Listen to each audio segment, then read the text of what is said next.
क्या ये सच में द्वारिका नगरी थी? आइए जानने की कोशिश करते हैं। किसान सुबह सुबह अपने खेतों में काम कर रहा था।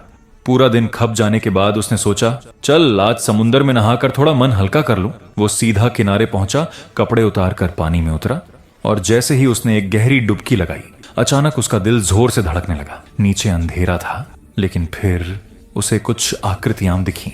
उसने दोबारा ध्यान से देखा, ये तो किसी पुराने मंदिर की तरह लग रहा था। किसान हैरान होकर नीचे तैरता गया। टूटे हुए खंभे, घिसी हुई दीवारें और फिर उसी मंदिर के कोने में उसे कुछ मोर पंख पड़े दिखाई दिए। उसका मन कांप उठा। क्या कहीं ये द्वारिका नगरी तो नहीं? जिज्ञासा उसे और भीतर खींचती चली गई।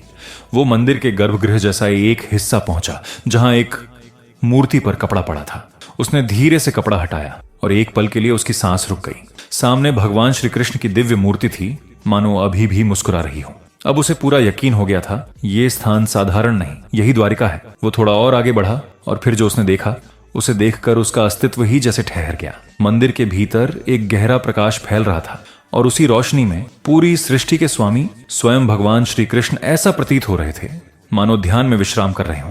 किसान नीचे झुक गया। तभी भगवान धीरे धीरे उसके पास आए, मुस्कुराए और उसके हाथ में एक गुलाब का फूल रख दिया।